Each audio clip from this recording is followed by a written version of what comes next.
Good morning from দোভি। এখন সকাল 8টা বাজে। আমরা এই হোটেল নীলকমলে ছিলাম। তা এই হোটেল নীলকমল থেকে আমরা বেরিয়ে যাচ্ছি। আমাদের বাইক অলরেডি কোল্ড স্টার্ট দেওয়া শুরু হয়ে গেছে, মানে কোল্ড স্টার্ট হচ্ছে। তা আমাদের লাগেজপত্র সব দেখছেন বাঁধা আছে। তো আমরা এবারে বেরিয়ে যাব। বা প্রথমে যাব বারাণসী, তারপর ওখান থেকে জৌনপুর, সুলতানপুর এবং অযোধ্যা।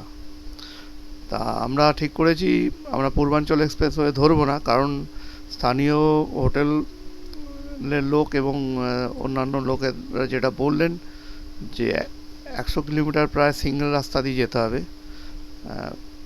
তাই জন্য আমরা যাচ্ছি না। আর আমাদের এই রাস্তা দিয়েই যাব, মানে এই ন্যাশনাল হাইওয়ে দিয়েই যাব আমরা। এটাই এখনো পর্যন্ত ঠিক হয়েছে। চলুন দেখতে থাকুন।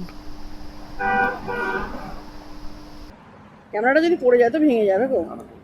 পড়বে না তো? হ্যাঁ, সাবধানে।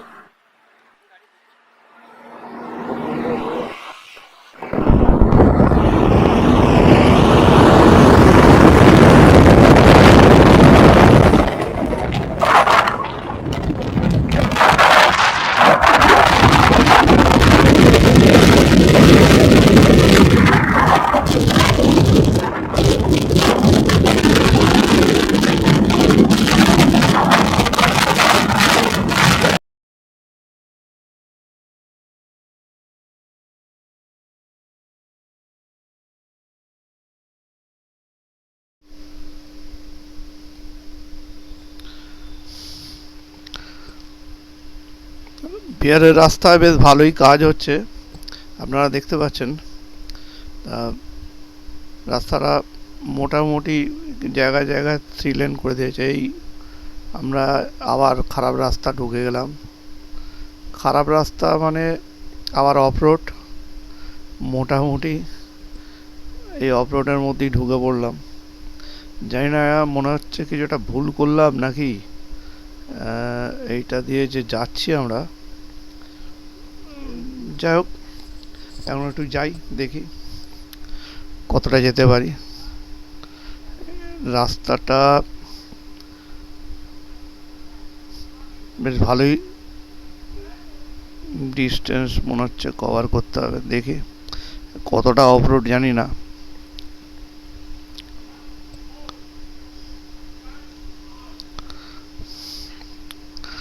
আর বিহারের রাস্তায় যা ধুলো উঠছে মাঝে মাঝে, মানে ধুলো মানে মারাত্মক ধুলো।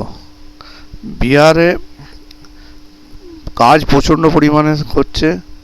এখানে ম্যাক্সিমাম 2 লেন ছিল, এখন সেখান থেকে 3 লেন হচ্ছে। এবং যার জন্য আপনার জায়গায় জায়গায় মানে জায়গায় জায়গায় মানে কোথাও কোথাও 1-2 কিলোমিটার ছাড়া ছাড়া, কোথাও 5 কিলোমিটার ছাড়া ছাড়া প্রচুর ডাইভারসান। আমরা একটা এরকম ডাইভারসানে ঢুকে পড়েছি। চারিদিকে ধান ক্ষেতের রাস্তা, এই সরি ভুল বলছি, ধান ক্ষেত যাচ্ছে সাইডে, এখানে লোকালিটি নেই। এগিয়ে যাচ্ছি আমরা, দেখি কি হয়।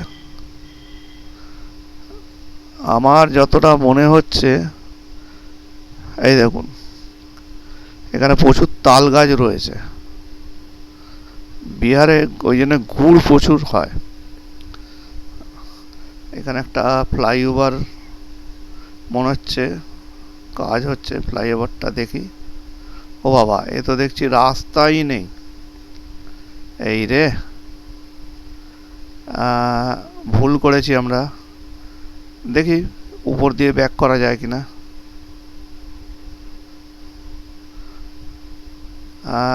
সত্যিই তাই, এইখানটা বেশ টিপিক্যাল অফ রোড টাইপের। কী করে উঠবো দেখা যাক। গাড়িটা ব্যাক করে যাব না, না দেখি ডান দিক দিয়ে নিয়ে নিই। ডান দিক দিয়ে ওঠানো যাচ্ছে, এই তো, চলো হয়ে যাবে।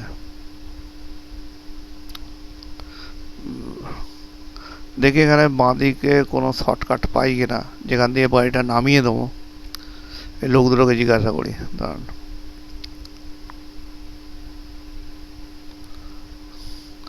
না, এখান দিয়ে নামাটা একটু রিস্ক হয়ে যাবে, না আমরা বরঞ্চ এগিয়ে যাই। যা, প্রায় আমাদের সকালবেলাতেই আমাদের নাজেহাল অবস্থা। আজকের দিনটা কি হবে জানি না। প্রথমেই ভুল, আমরা এই ফ্লাইওভারটার উপর দিয়ে ব্যাক করে চলে যাচ্ছি। আমাদের আসলে মনে হচ্ছে কিছু ডাইভারশনটার অ্যারো চিহ্নটা আমরা ভুলভাল দেখেছি, তাই জন্য আমরা ব্যাক করে চলে যাচ্ছি এই ফ্লাইওভারের উপরটা দিয়েই। সামনে গেলেই বুঝতে পারবেন কি ভুলটা করেছি।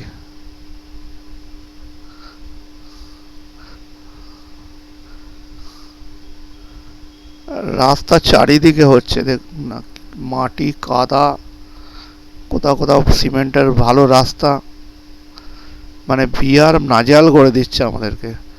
এই 2024-এ বিহারের যে রাস্তা হচ্ছে, মানে 2023-এও দেখেছিলাম, 2024-এ দেখছি যে আরও কাজ শুরু হয়েছে। এক তো বর্ধমানে পানাগড় পর্যন্ত আমাদের প্রচুর ডাইভারশন খেতে হয়েছে। এটা পরের দিনে আমরা এই যে দবি থেকে বেরিয়েছে, হ্যাঁ বাবা ফ্লাইওভারটা কত বড় রে বাবা, এখন শেষ হচ্ছে না। মানে আমরা ভালোই ভুল করেছি, প্রায় 1.5-2 কিলোমিটার আমরা ভুল রাস্তায় ঢুকে গিয়েছিলাম। আর বেশি তো হবে কম না, এই আমরা মেন রাস্তায় ঢুকলাম। এটা আসলে উল্টো সাইডের রাস্তাটাকে ডিভাইডেড করে দিয়েছে আপ ডাউন লেনের জন্য।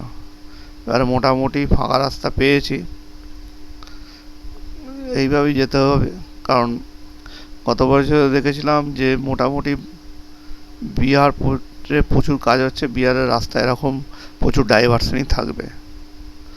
আর রোদটাও বেশ চড়া আছে সকালবেলা। এবছরে ভালোই রোদ চড়া রোদ পাচ্ছি আমরা। জানি না কি হবে, কারণ অক্টোবর মাসে সাধারণত এই খারাপ রাস্তা চলে এলো। হ্যাঁ, যেটা বলছিলাম, অক্টোবর মাসে সাধারণত গত বছর আমরা যখন অক্টোবরে বেরিয়েছিলাম, 18 তারিখ বা 19 তারিখ হবে, তখন রাস্তা বেশ তখন রাস্তাও বেশ কাজ হচ্ছিল, বেশি কাজ হচ্ছিল, বিশেষ করে আমাদের ওয়েস্ট বেঙ্গলের দিকে। আর শীতটাও মোটামুটি ভালোই ছিল, খুব একটা অসুবিধা হয়নি। তা এবছর কিন্তু দেখছি বেশ একটা চ্যাটচ্যাটে গরম। ওয়েস্ট বেঙ্গলেও যেমন গরম ছিল, বিহারেও গরম। এই দেখুন দুর্গা পুজো চলছে এইখানে, বিহারেও এবং ঝাড়খণ্ডে প্রচুর দুর্গা পুজো হয়। এই দুর্গা পুজোর টাইমে ঝাড়খণ্ডে যে কত দুর্গা পুজো হয়, মানে না দেখলে বিশ্বাস করতে পারবে না। এখানে দুর্গা পুজোটা একটু অন্যরকমভাবে হয় হয়তো, কিন্তু বিহার এবং ঝাড়খণ্ডে প্রচুর দুর্গা পুজো হয়। ঝাড়খণ্ডে বেশি, বিহারে একটু কম। আমরা এখন মোটামুটি এগিয়ে চলেছি। আশা করছি বারাণসী পৌঁছতে আমাদের মোটামুটি 8টাতে বেরিয়েছি, এই বেলা 12টা নাগাদ ঢুকবো। কারণ এখান থেকে বারাণসী প্রায় 165 কিলোমিটারের মতো রাস্তা। আর যেহেতু আমরা 40 কিলোমিটার কম এসেছি, মানে আমাদের ঔরঙ্গাবাদ টার্গেট ছিল, তা ঔরঙ্গাবাদ না এসে আমরা দবিতে উঠেছিলাম, তা সেই জন্য আমাদের একটু টাইম হতে বেশি লাগবে। তবুও 450-500 কিলোমিটারের মধ্যে রাস্তা হবে অযোধ্যা। আজকে আশা করি পৌঁছে যেতে পারবো। আর হোটেল বুক করিনি আমরা, কারণ কিছু নাম্বার আছে আমাদের কাছে, দেখা যাক কত দূর যেতে পারি।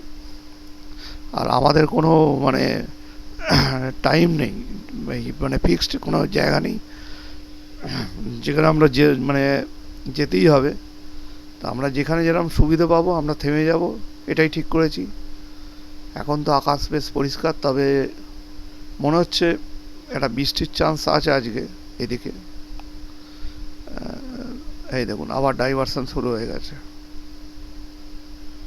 মানে বিহারে কিছুটা যেতেই আপনি ডাইভারশন পাবেন। মোটামুটি প্রায় বেশ কিছুক্ষণ এলাম উইদাউট ডাইভারশানে, আবার দেখুন ডাইভারশান শুরু হয়ে গেছে।